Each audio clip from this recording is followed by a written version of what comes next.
For the latest, I want to bring in now Makgala Masiteng. It is estimated that here in Bloemfontein at Showgrounds, this facility will be welcoming over 900 patients. And as the department mentioned earlier on, is the fact that it is expected that numbers will increase as the country has moved to level 2. But now we have MEC of Health in the Free State, Montsensi, who will tell us more about their preparations and how far the department has come in terms of making sure that the province is ready for any eventuality. MEC, thank you very much for joining us. Can you please tell us how far are we as the province in terms of preparing for any eventuality in the province? We have prepared beds at Universitas Hospital, as you know, in the underground packing, where we now, together with the beds that were prepared in House Idalia, at the moment, we would say we have 163 beds that are ready to admit COVID-19 patients. We then had prepared more beds at Pilonomi in the old nurses' home, Menkovs, where we have 103 beds ready to admit patients. Amongst those beds, we do have high care beds. In House Idalia, in the old nurses' home in Universitas, we have 63 beds that are ready to admit high care patients. That would be all our beds in all these facilities are fitted with oxygen, where we'll be able to give people high volume of oxygen. Yeah. Now, the increase of facilities will mean that we'll have to have an additional staff. Are we ready in terms of that? Yes, we are ready. We have already employed more staff, and we are continuing to employ when there is need. So we are ready with the staff. In the past weeks, we have had issues of healthcare workers downing tools, not wanting to work, complaining about the shortage of PPEs. There seemed to be a misunderstanding. Where are we as the province currently? We have had a meeting with the unions nationally, where we agreed that there's need for the department to continue training our staff members on the use of the PPEs according to the protocols from the NICD. We do have enough PPEs that can last us at least 2-3 months from now. So, and we are enjoying the donations that come from our partners. So the PPEs is not a problem. We then agreed with the unions that let us set up the committees, the health and safety committees, that would assist us in ensuring that all our staff members understand and know how to use the correct PPEs to avoid them getting infected and ultimately some of them demising. Because that we must make sure that as the department we take care of our patients together with our health and safety committees. We are going to make sure that we try to mitigate the issue of our employees getting infected. MEC, let's also look at the issue of, we know that in the country currently we sometimes experience load shedding. What's going to happen if it happens that there's a cut off of electricity? Will you be affected at these facilities? We do have a backup generator so that if we experience load shedding, there won't be any lights off, because we need electricity to make sure that we take care of our patients. And this facility in particular, that is going to be taking more than 900 patients, it's going to be confirmed positive cases that would be admitted here.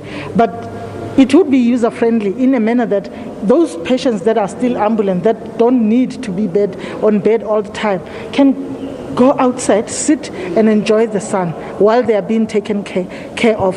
The reason why we want to admit everybody that has tested positive, we want to pick up any complications that might happen. As we have the research has shown that now the COVID-19 is not just a respiratory disease, but it's a multi-system disease. You can complicate into any circulatory system diseases like having an embolus and die, or even the heart problem. So if you are here, you've tested positive, we would not be losing people that would have tested positive and decided to stay at home and die alone there. You would be here next to the doctors, next to the nurses who would monitor your health. Yeah. Let's take a look at what is happening currently in terms of our facilities for quarantine. Where are we currently? When we started, because we did not have enough sites, quarantine sites, we even used the private facilities for quarantining sites. We have since this weekend, seen now that we are getting lesser and lesser numbers per day, we have decided to stop using the private facilities, but are going to be using the government facilities for quarantine. For those people that would be under investigation, we're going to use our own facilities, that is our resorts that belong to the government. And those that have tested positive, we are encouraging them to be admitted in the hospitals now that we have made beds ready for them to be admitted. We also at universities closed some of the wards, the neurosurgeon ward, the orthopedic too, so that we're able to admit, to increase the number of patients. But what we are going to do now, we are going to slowly open those wards so that we are able to function normally as the hospital again. MEC, we spoke earlier on just briefly about the training rather of the staff from time to time. How important is that? That is important because at the time when you take care of patients, you would, as you put the nurse, I mean our staff members would be putting the lives of the patients before their own lives. But it is important to make sure that these nurses know which side is for triaging, which side is for the patient, where the patient must be taken care of. If I need to go get medication for the patient, where is the pharmacy? And what is the PPEs that I must use? In fact, in this facility, because we said it's for the patients that are all confirmed positive, it's either you are in full PPE or you have tested positive and you are admitted. So we would not have patients here, I mean people here that would be coming here with no full PPE and coming close to the patients and getting infected. Let's also speak about some of the incidents that have been reported rather in different hospitals where patients will be complaining of ill treatment. How is the department handling those issues? Sometimes because of the psychosocial stress of our staff, not to say we are condoning the issue of not treating patients well.